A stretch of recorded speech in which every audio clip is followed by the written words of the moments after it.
wabarakatuh. Bismillahirrahmanirrahim. Alhamdulillah wassalatu wassalamu ala sayyidina wa nabiyyina Muhammad ibn Abdillah wa ala alihi wa sahbihi wa mawalah, amma ba'd. Yang saya muliakan seluruh orang tua jamaah Mushola Al-Falah, wabil khusus Ketua Dewan Kemakmuran Mushola Al-Falah Bapak Haji Muhammad Zain, Ketua Majelis Ta'lim Kanda Haji Muhammad Sawan, Kanda Haji Ajis Muslim, dan seluruh para ustadz, para orang tua dan jamaah yang saya muliakan. Alhamdulillah, malam Kamis ini di tempat yang mulia kita dapat berkumpul, bermuajahah, bersilaturahim sebagaimana biasa taklim rutin, yaitu malam Kamis. Mudah-mudahan Allah melimpah curahkan rahmat, nikmat, barokah dan maghfirah buat kita semuanya. Mari kita mulai pengajian kita dengan membaca suratul Fatihah yang kita niatkan untuk orang tua kita semua yang sudah wafat. Mudah-mudahan diampuni dosa-dosanya oleh Allah, diterima amal ibadahnya, dijadikan kuburnya raudhah min riyadil jinan. Juga Fatihah ini kita niatkan untuk keluarga kita semua. Mudah-mudahan keluarga kita dijadikan Allah keluarga yang barakah, sakinah, mawaddah, warahmah, jauh dari fitnah. Dan juga anak-anak kita semuanya dijadikan Allah anak yang sholihin wa sholihat, zurriyatin thayyibat. Nanti pada saatnya kita meninggal dunia, kita diwafatkan dalam keadaan husnul khatimah. Al-Fatihah. A'udzubillahi minasyaitonir rajim. Bismillahirrahmanirrahim. Alhamdulillahi rabbil alamin, maliki yaumiddin, iyyaka na'budu wa iyyaka nasta'in, ihdinas siratal mustaqim, siratal ladzina an'amta 'alaihim ghairil maghdubi 'alaihim waladdallin. Assalamualaikum warahmatullahi wabarakatuh. Mari sama-sama sebelum ta'lim kita baca Qiratul Mujmalah. Semoga iman kita bertambah terus bertambah. Amin. Bismillahirrahmanirrahim. Bismillahirrahmanirrahim. Wa ba'du fa inna walhamdulillahi qad radina billahi rabba wa bil islami dina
insyaallah guru kita akan mengisi ta'lim rutin setiap pekan kelima di Masjid Ar-Ridwan. Semoga jamaah mushola al-falah dapat hadirnya semuanya. Insyaallah. Saya akhiri. Wassalamualaikum warahmatullahi wabarakatuh. Assalamualaikum warahmatullahi wabarakatuh.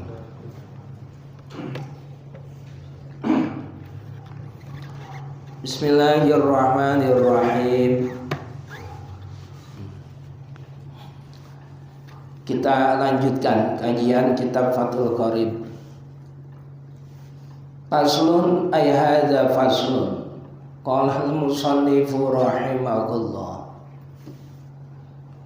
Wa nafa'ana bihi wa bi'ulumihi fid daraini amin ya rabbal alamin.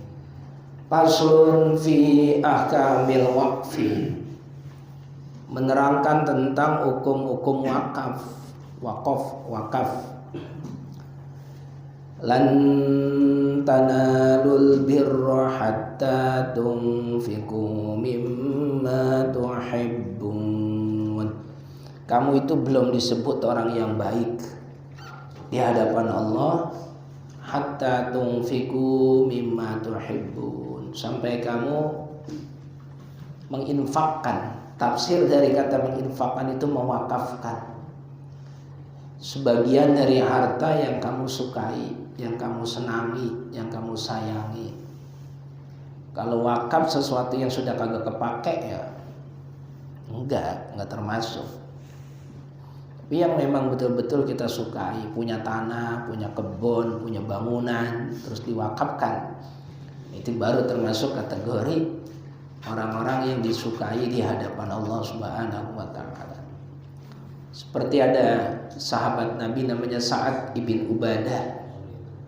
Ketika ibunya wafat dan beliau tidak hadir, nggak tahu. Zaman dulu kan belum ada HP, belum ada telepon.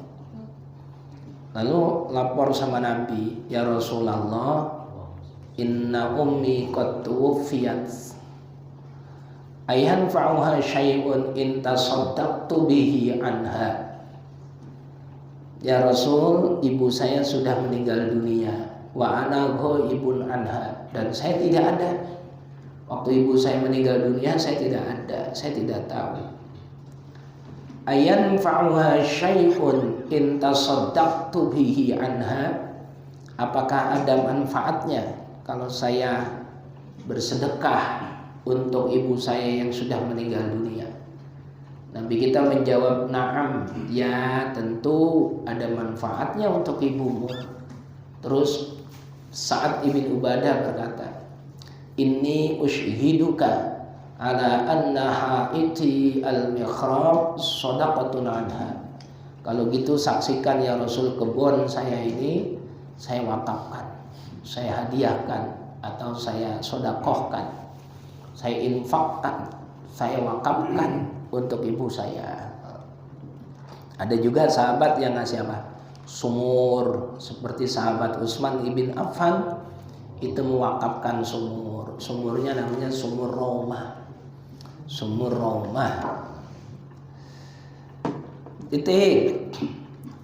Huwa wakaf itu lughatan menurut etimologi, menurut logat al-habsu artinya menahan, tidak boleh, cukup, tenang, ditahan.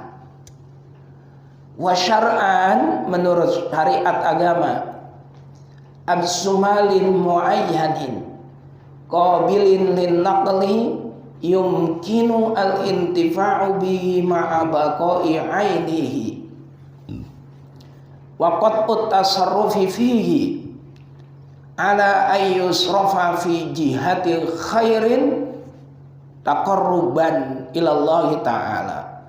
Panjang juga ini definisinya. Menurut syariat agama, wakaf itu adalah menahan harta yang tertentu. Harta tertentu itu apa? Apa tanah, apa rumah, apa bentuk apa? Itu namanya harta yang tertentu yang diwakafkan. Yang harta tersebut qabilin lin naqli, itu bisa dipindah kepemilikannya. Asalnya milik si fulan, ketika diwakafkan berpindah statusnya menjadi milik Allah, menjadi barang wakaf. Kalau nggak bisa dipindah kepemilikan, ya nggak bisa diwakafin.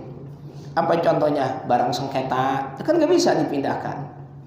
Ini tanah masih satu sengketa, ada yang ngaku punya si A, punya si B, terus yang satu ngomong begini, udah dah, daripada ribut-ribut saya wakafin aja. Lah orang masih barang sengketa kalau mau diwakafin. Ntar dulu diperjelas dulu tuh tanah siapa. Kalau belum bisa diserahkan kepemilikannya, belum bisa diwakafkan. Apalagi tanah boleh nyopet, terus diwakafin, biarin dah, biar ada pahalanya. Nyopet ada pahalanya, saya wakafin aja. Nggak bisa, karena status nyopet itu bukan milik dia, bukan milik yang nyopet. Hasil korupsi terus diwakafin, nggak bisa. Ma'a baqai ainihi, barang tersebut utuh, kagak habis. Nggak habis, tanah diwakafin kagak bakal habis. Sampai kapan juga tanah itu tetap ada. Bangunan masjid diwakafin, ada orang kaya, tanahnya tanah dia, masjidnya dia yang bangun, udah jadi diwakafin. Itu kan utuh. Artinya kagak sehari 2 hari habis, nggak ada. Beda kalau nasi pecel. Saya wakaf nasi pecel, kagak bisa. Karena dimakan kagak dimakan, nasi pecel bakalan habis. Kalau dimakan ya dalam tempo setengah jam udah habis. Kalau kagak dimakan basi, dibuang habis-habis juga. Maka tidak bisa diwakafkan. Sebab apa? Tidak baqa'u ainihi. Hartanya atau bendanya itu tidak menetap, nggak utuh, hancur, nggak bisa. Orang wakaf bedak, bakal apa? Bakal dandan, bagaimana? Nggak bisa, nggak bisa. Kemudian waqat tasarruf fihi, kalau sudah diwakafkan maka terputuslah tasarrufnya. Ini tanah saya wakafkan kepada Pak Ustadz. Nah, ketika saya terima itu qat'ut tasarruf, udah nggak boleh dijual, kagak boleh digunakan untuk yang lainnya sesuai dengan yang diwakafkan. Itu namanya qat'ut tasarruf. Tujuannya apa? Ana ayyusrafa fi ji'atil khairin. Tujuan mewakafkan itu adalah mencari kebaikan, mencari keberkahan, taqarruban ilallah ta'ala, semata-mata mendekatkan diri kepada Allah. Dan saya wakafin, ngarepinnya satu, hanya mengharapkan pahala dan keridhaan Allah, bukan mengharapkan yang lainnya. Itu definisi daripada wakaf. Paham ya? Jelasnya. Wa syartul waqifi, syarat orang yang berwakaf. Jadi rukun wakaf itu ada 4. Nomor 1 wakif, orang yang berwakaf. Nomor 2 mauquf, barang yang diwakafkan. Nomor 3 mauquf alaih, orang yang menerima wakaf. Nomor 4 sihat, ijab qabul. 4. Nah, syarat daripada wakif atau orang yang berwakaf itu pun ada. Wasyartul waqifi, syarat orang yang berwakaf adalah sihhatu ibaratihi, sah melapalkannya. Ada yang tidak sah melapalkan, ada orang gila nggak bisa, tidak sah melapalkan. Atau anak kecil yang belum tamyiz, masih kecil banget, no tanah bapak saya, saya wakafin, padahal anak itu masih umur 5 tahun, itu belum sah ibaratnya. Jadi syaratnya harus sah ibaratnya, seperti kita orang ini. Wa ahliyatut tabarru'i, dan juga syarat orang yang mewakafkan itu ahliyatut tabarru. Artinya semata-mata mencari keridhaan Allah, bukan mencari imbalan. Nyari imbalan namanya bukan wakaf, tapi jual beli kalau ngarepin imbalan. Ini saya wakafin sama kamu dah, cariin mau orang-orang 7 juta semeter, sama kamu 5 juta aja. Itu jual namanya, bukan wakaf. Itu ahliyatut tabarru, benar-benar murni karena Allah, tidak mengharapkan imbalan apa-apa. Wal waqfu, wakaf itu jaizun, boleh dalam agama. Bisalah sati syarah itu dengan bisalah sati syarah itu dengan 3 syarat. Wa fi ba'din nusakhi, di sebagian redaksi kitab, wal waqfu jaizun, wakaf itu boleh, walahu salah satu syurutin, dan wakaf memiliki 3 syarat. 3 syarat. Ahaduha, yang pertama, ayyakuna al-mauqufu, harta yang diwakafkan itu mimma yuntafa'u bihi, adalah sesuatu yang bisa dimanfaatkan, ma'a baqa'i ainihi, dan juga bendanya itu utuh setelah diwakafkan, masih utuh. Wa yakunu al-intifa'u mubhaan maksudan, dan juga syarat yang disebut dengan ada kemanfaatannya, kemanfaatannya itu harus kemanfaatan yang mubah, bukan ada kemanfaatan tapi haram. Tadi kan dikatakan barang yang diwakafkan harus ada manfaatnya. Nah, manfaatnya itu harus manfaat yang mubah, yang boleh. Wakafin tempat tidur, wakafinnya di mana? Di lokalisasi tempat pelacuran. Nah, itu kan manfaatnya tidak apa? Tidak mubah. Mewakafkan golok, nih saya wakafin buat kamu. Golok ini buat apa? Buat bacok orang. Kagak boleh, itu manfaatnya tidak sesuatu yang mubah. Dicontohkan di sini fala yasihhu, maka tidak sah. Waqfu alatil lahwi, mewakafkan alat-alat musik. Mewakafkan alat-alat musik. Alat musik ataupun secara umum musik aja lah, musik. Baik itu alatnya, instrumennya dan lain sebagainya, itu ada khilaf antar ulama.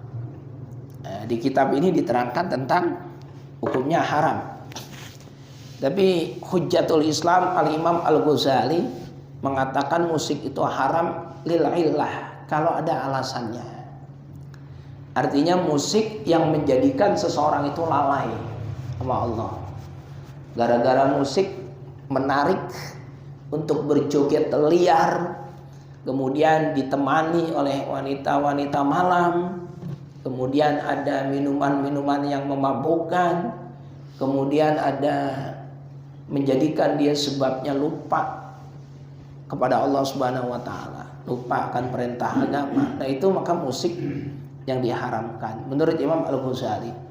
Menurut Habib Ali Al-Jufri, Habib Ali Al-Jufri ini ulama kontemporer yang banyak berdakwah keliling dunia termasuk Indonesia, dan banyak juga mengisi kajian-kajian di TV-TV Arab Saudi. Nah, beliau tinggalnya di Yaman. Musik itu boleh menurut beliau, karena Nabi kita sendiri juga pernah melihat pertunjukan musik. Bahkan ada orang-orang Habasyah, orang-orang Afrika itu saat hari raya menabung musik dan mereka menari-nari. Terus Nabi kita dengan istri beliau yaitu Sayyidah Aisyah melihat pertunjukan itu. Melihat pertunjukan itu. Sehingga Habib Ali Al-Jufri mengatakan musik itu boleh. Nah, ada yang mengatakan haram, ada yang mengatakan boleh. Tapi kalau Imam Ghazali menggarisbawahi haramnya itu kalau menyebabkan kita lalai, sampai liar dan lain sebagainya, sampai mabuk dan lain sebagainya. Ada juga dipetakan dalam ilmu fikih, musik itu terbagi 2. Ada alatul lahwi, ada alatul dufuf. Dufuf itu apa? Rebana, hadro. Nah, itu mutlak boleh. Karena waktu Nabi kita hijrah dari kota Mekah ke kota Madinah disambut dengan dufuf. Tola'al badru alaina, itu kan ditabuh dufufnya. Nah, alatul lahwi itu apa? Suling, gendang, itu tidak boleh. Ada yang mengatakan begitu. Ada juga yang mengatakan gendang yang tidak boleh itu gendang yang ketutup dua-duanya. Nah, ini namanya kontradiktif atau terjadi perbedaan pendapat antar ulama. Itu biasa saja. Tapi saya sendiri, ini, bapak-bapak boleh ikut, boleh kagak. Saya sendiri suka musik. Suka. Tuh, kalau kemana-mana dengerin musik. Apalagi kalau ziarah wali songo, mau paham balik karaokean di mobil. Suaranya enak ya. Lagu kesukaannya Mansur S. Judulnya Kanan. Ya, dia sukanya Mansur S. Kalau saya paling senang ya Haji Roma. Jadi pada prinsipnya terjadi perbedaan pendapat antar ulama. Tinggal kita aja menyikapinya dengan bijak. Buat saya pribadi itu lebih condong atau lebih senang mengikuti pendapatnya Imam Ghazali yang mengatakan musik itu haram kalau menjadikan kita lalai, menjadikan kita lupa dan lain sebagainya. Banyak begitu. Banyak begitu. Enggak juga. Begitu lirik-liriknya Bang Haji Roma tuh banyak yang nasihat, banyak orang yang sadar sebab dengerin lagunya dia. Ya senandung dia banyak bermakna deh senandung yang lain. Nah, ya, makanya kita bisa memilah dan memilih, kan tergantung pribadi orangnya masing-masing, gitu. Kan ada orang sampai datang itu nemuin beliau, dia bilang, Bang Haji terima kasih sebab lagu-lagu Anda saya ini jadi orang yang sadar, yang asalnya tersesat. Judi, gitu ya, menjanjikan kemenangan, bohong, gitu. Orang pengen judi, kagak jadi, gitu. Jadi tergantung lah. Nah dulu yang paling terkenal tuh Umi Kulsum. Umi Kulsum tuh lagunya didengerin para kiai dan ulama-ulama ahli sufi. Kiai saya tuh kalau mau tolaah kitab, saya tahu persis. Wong saya sering dipanggil sama beliau kok untuk mutolaah, untuk juga minta dicarikan dalil-dalil kalau mau basul masail. Itu yang didengerin dua. Kalau tidak Umi Kulsum, Ebit GAD. Dengerin. Ebit GAD, tahu Ebit GAD? Nama aslinya Ebit GAD. Ebit itu Ubaidillah. GAD-nya Gufron Abdul Jalal. Tuh. Sama Hamka. Hamka itu bukan nama, tapi kependekan. Hamka itu Haji Abdul Malik Karim Amrullah. Disingkatnya Hamka. Kalau MBS tahu? MBS Muhammad Budi Santoso. Kalau Hamka Haji Abdul Malik Karim Amrullah. Ebit GAD itu kan lagunya itu asik-asik itu. Jadi prinsipnya kembali kepada kita. Air putih halal, tapi bisa jadi haram. Kalau minumnya kebanyakan sampai kembung, ya kan jadi haram. Iya, peringatan Maulid Nabi, sangat bagus, sangat mulia. Tapi bisa jadi haram kalau isinya joget-jogetan, menari-menari liar, senggol sono senggol sini. Jadi tergantung isi. Budaya, kebiasaan itu ibarat cangkir. Isi daripada cangkir itu apa? Kalau isinya minuman keras, maka haram untuk diminum. Buanglah isinya, tapi jangan pecahkan cangkirnya. Isinya buang, ganti dengan susu, ganti dengan air putih, ganti dengan gahwa. Apa itu gahwa? Kopi, syai itu artinya teh. Nah itu kan jadi halal. Jadi lihat isinya, jangan lihat cangkirnya. Cangkir itu ya cangkir, nggak ada salahnya. Tapi isinya itulah yang menentukan cangkir itu boleh disentuh atau tidak. Gitu, paham ya? Nah, makanya saya orang yang tidak terlalu cerewet, tidak terlalu rewel tentang terkait kebiasaan masyarakat. Seperti contoh, memperingati tahun baru Masehi. Tahun baru Masehi itu ya tanggal 1 Januari. Terus orang kumpul sama sanak famili, sama keluarga, bakar-bakar ikan, bakar ayam, dia makan sendiri. Saya tidak pernah untuk melarang, apalagi mengatakan haram. Itu tradisi orang kafir, tidak pernah. Yang dia kumpul sama keluarganya kok. Dia makan sama anak istrinya kok. Dia beli ayam, dia beli arang, dia beli tusuk sate, ya duit-duit dia sendiri. Itu momentum kebersamaan sama keluarga. Tapi itu kan tahun barunya orang kafir, bukan tahun barunya orang Islam. Yaitu tadi, ini gelas. Isinya orang kafir dulu merayakan dengan apa? Muterin api. terus kemudian menyembah berhala yang kepalanya 4. Nah, kita kan nggak kayak gitu. Nah, artinya isinya itu kita buang, tapi gelasnya kita ganti. Kumpul sama keluarga, baca doa bersama, harapannya tahun ini lebih baik daripada tahun kemarin. Dan saya juga nggak mempermasalahkan orang-orang yang mengharamkan bahwa memperingati tahun baru Masehi itu haram, ya tidak jadi masalah. Itu pendapat dia kok, biarin saja. Orang yang berpendapat merayakan tahun baru Masehi itu boleh, asalkan diisi dengan kegiatan yang positif, ya silahkan juga, itu yang urusan dia. Toh nyatanya banyak kiai-kiai yang mengadakan tabligh akbar, zikir bersama pada malam tanggal 1 Januari, kan gitu. Banyak. Ya kalau mereka mengadakan zikir akbar, kemudian pengajian, lah kita mengadakan zikir dengan orang-orang yang kita cintai, berdoa agar tahun ini lebih baik. Itu menurut saya nggak jadi masalah. Walaupun saya banyak yang protes, haram lah apalah, ya haramnya pendapat, mau nggak Pak? Itu kan pendapat. Dan kalau kita mau mengharamkan sesuatu, kita harus konsekuen. Memperingati tahun baru Masehi hukumnya haram, ya nggak apa-apa. Cuma harus tahu alasannya. Alasannya apa? Alasannya karena tahun baru kita adalah tahun baru Hijriah. Konsisten. Harus tahu sekarang tanggal berapa Hijriah. Sekarang tanggal berapa Hijriah? Kagak tahu kan? Kalau Masehi tahu besok tanggal berapa? 27. Kan lebih tahu itu. KTP-nya buka, lahirnya tanggal berapa? Bulannya bulan apa? Masehi apa bulan Hijriah? Itu aja Masehi. Harusnya konsisten. Saya orang Islam, saya nggak pakai kalender Masehi. Bapak kecamatan, tolong bikin KTP saya lahirnya 12 Jumadil Akhir. Itu konsisten namanya. Gitu, ntar di kakak juga begitu. Jangan pilih-pilih.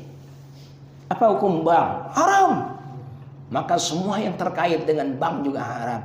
Gajian jangan pakai ATM, karena ATM itu produk bank. Puyeng kan? Bayar pajak jangan lewat bank, karena bank itu sudah kamu hukumi haram. Lu kan repot kalau begitu.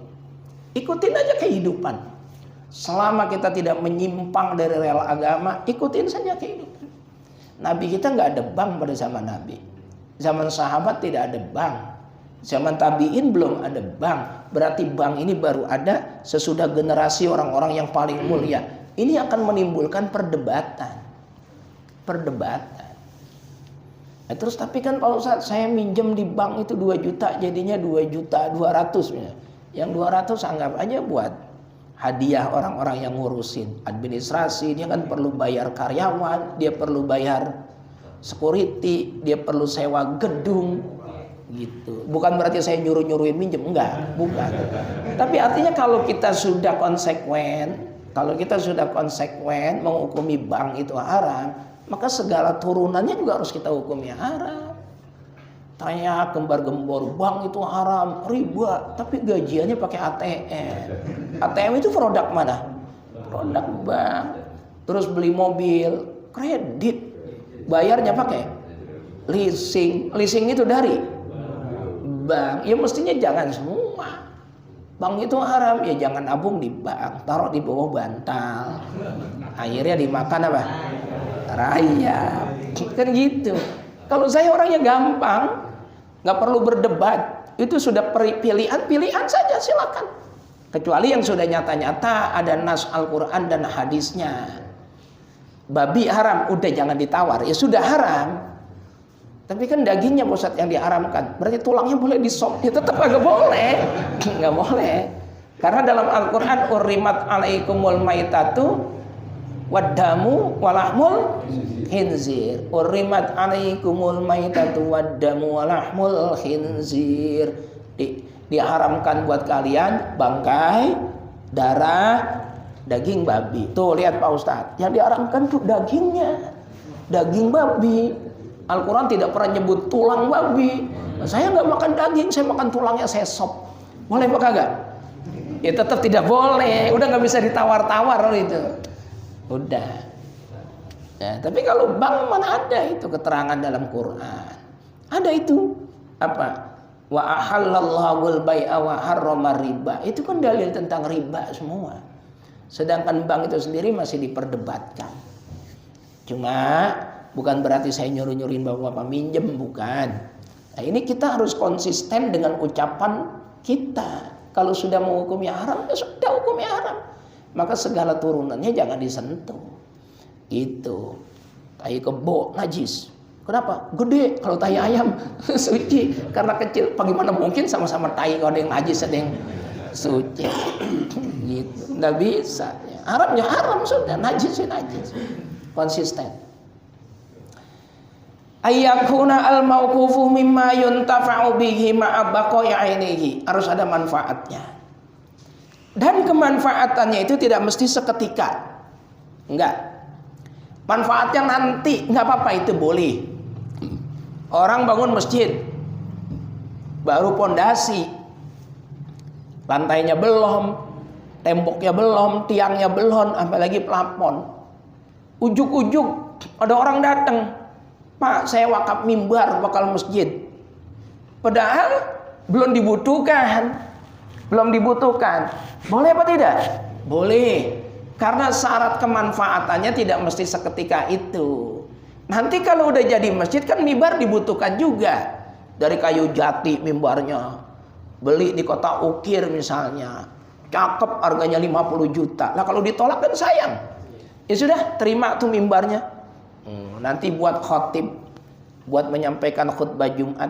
Udah diperlukan apa belum? Belum, tapi ada manfaatnya. Ada, nah itu diterima. Karena kemanfaatannya itu tidak mesti seketika itu, nggak mesti. Nanti boleh, nanti boleh, nah, boleh.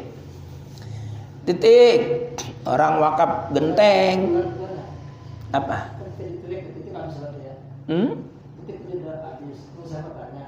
Kebetulan ada yang nanya sama saya masih tahu ya, masalah tadi itu mengatakan babi dan itu haram.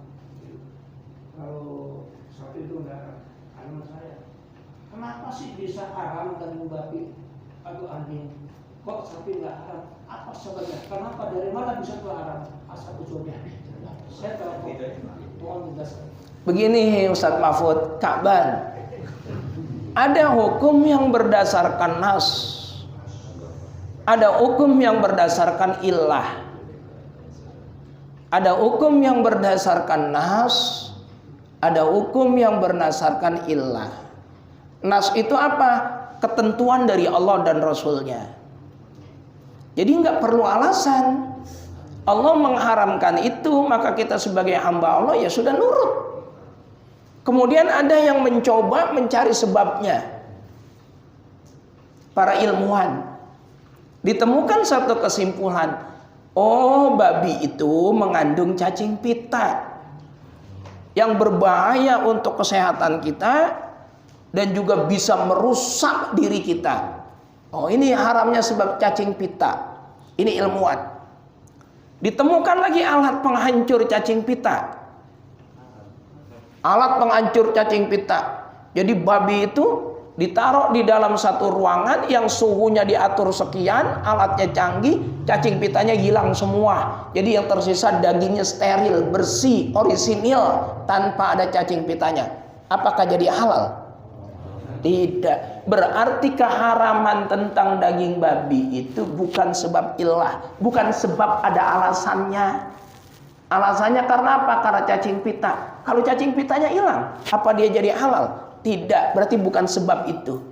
Terus kenapa daging babi ini haram? Karena Allah mengharamkan. Titik. Selesai, udah nggak ada alasan lagi. Kenapa kamu nggak makan daging babi? Tuhan saya melarang.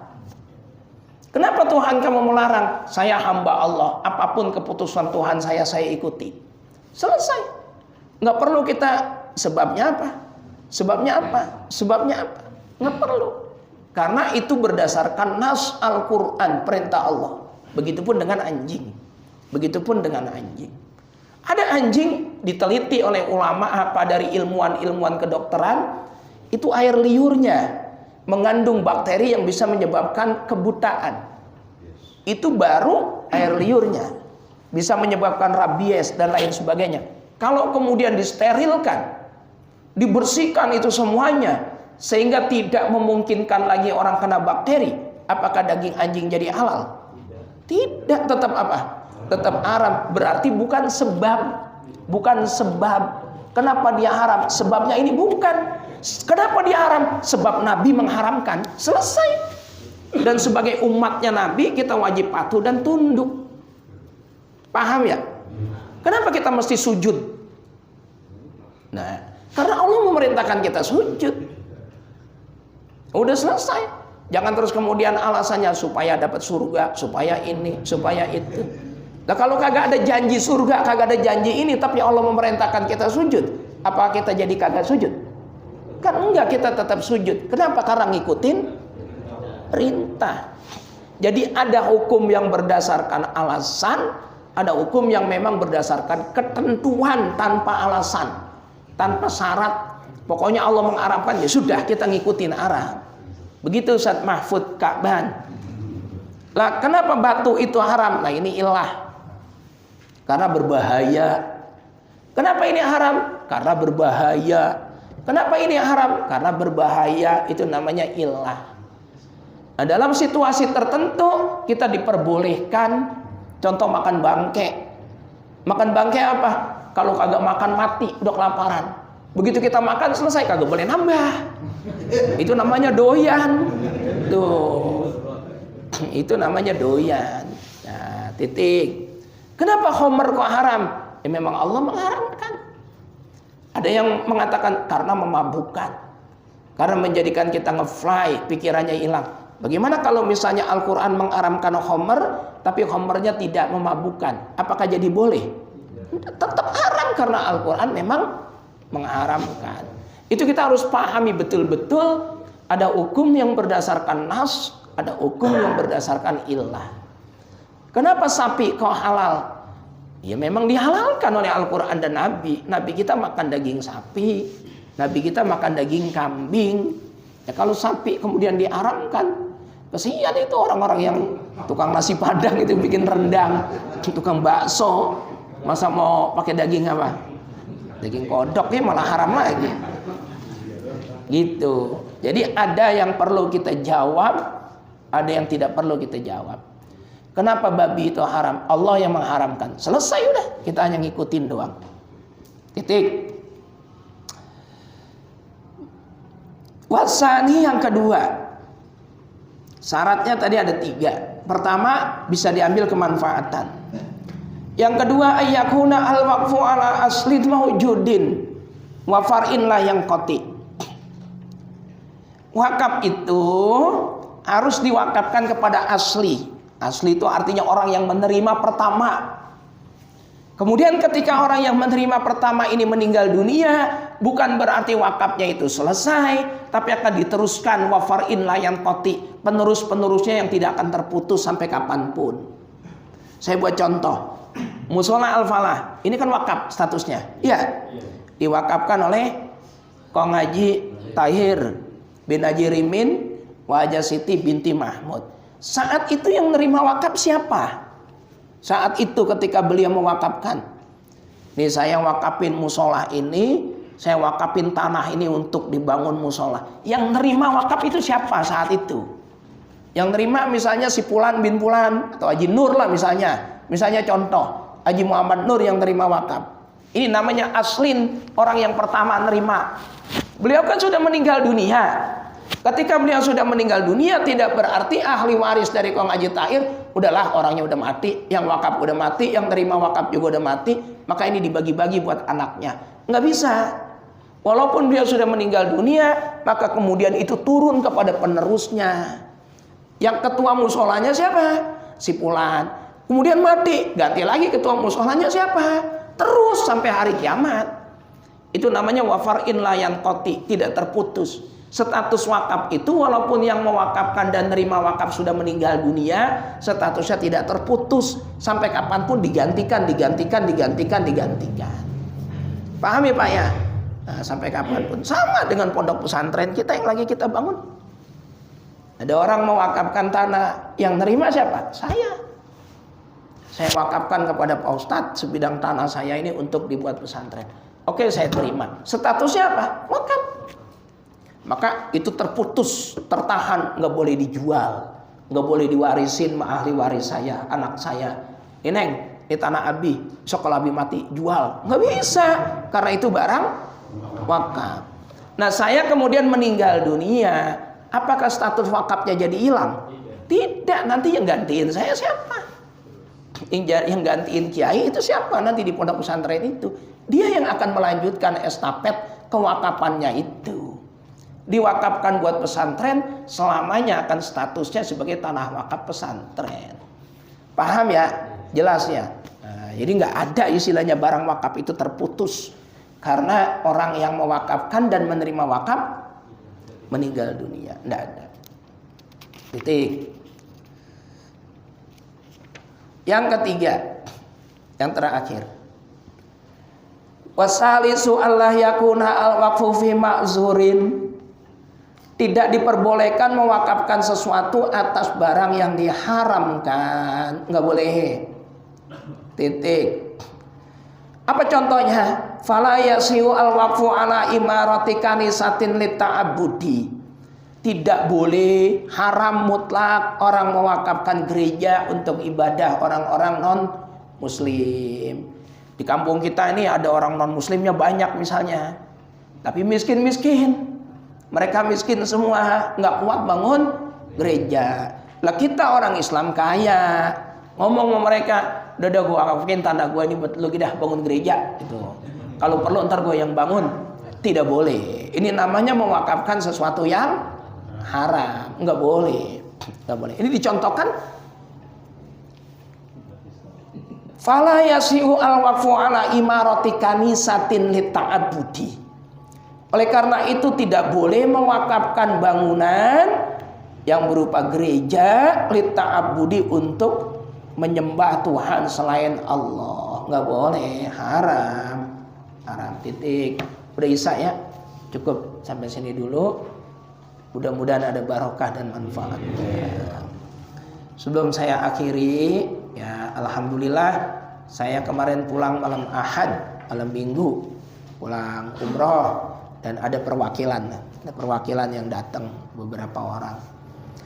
Terus kemudian doain, mohon doa untuk pembangunan pondok pesantren. Mudah-mudahan selalu diberikan kemudahan, kelancaran ya Allah, dan diridhoi ya Allah. Juga ini sudah menerima pendaftaran. Ini untuk lantai 1 sudah hampir 100% selesai untuk lantai 1. Lantai 2-nya kita lagi lelang untuk kusen dan pintu. Untuk pintu itu ada 6 pintu. Satu pintunya 3,5 juta. Alhamdulillah sudah tercukupi. Dan saya ngambil 1. Artinya saya juga ikut lelang pintu. Saya 3,5 juta. Dr. Usul 3 pintu. Terus dari Al-Falah itu dimasukkan ke lelang pintu. Ya 1. Terus dari Haji Asep 1. Nah yang masih ada itu kusen. Kusen itu semeternya 130.000. Kusen 130.000 dikali sekian lah. Ini totalnya hampir 80-an. Tapi semeternya kecil cuma 130. Barangkali Bapak mau ikutan lelang kusen semeter 130 diwakafkan, ya itu bisa. Nah, kita lagi bahas wakaf. Atau sampaikan ke tetangga, ke saudara yang pengen mondokin di tempat kita. Insya Allah kualitasnya bagus dan juga terjangkau, nggak mahal. Insya Allah ruangannya ber-AC, insya Allah makanannya bergizi, guru-gurunya juga yang berkompeten kita pilih. Karena kita siapkan yang terbaik, insya Allah.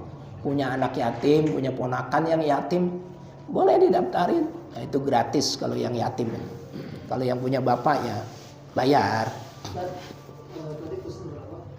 130. Alhamdulillah. Alhamdulillah. 10 meter. Alhamdulillah. Terima kasih Ustadz Mahfud. Mudah-mudahan barokah. Nah, mudah-mudahan nanti ini jadi contoh. Ya. Al-Fatihah. Bismillahirrahmanirrahim. Alhamdulillahirabbil alamin. Iyyaka na'budu wa iyyaka nasta'in. Ihdinas siratal mustaqim. Shiratal ladzina an'amta 'alaihim ghairil maghdubi 'alaihim waladdallin. Amin. Bismillahirrahmanirrahim. Alhamdulillahirabbil alamin. Allahumma shalli ala sayyidina Muhammad wa ala alihi wa ashabihi. Allahumma ighfir lana wa liwalidina wa limasyayikhina. Allahumma inna na'udzubika min su'il khatimah wa nas'aluka husnal khatimah. Allahumma inna nas'aluka salamatan fid din wa afiyatan fil jasad wa ziyadatan fil ilmi wa barakatan fil rizqi wa taubatan qoblal maut wa rahmatan 'indal maut wa maghfiratan ba'dal maut. Allahumma hawwin 'alaina ya Allah fi sakaratil maut wan najata minan nari wal afwa 'indal hisab. Rabbana atina fid dunya hasanah wa fil akhirati hasanah wa qina adzabannar. Walhamdulillahi rabbil alamin. Wassalamualaikum warahmatullahi wabarakatuh.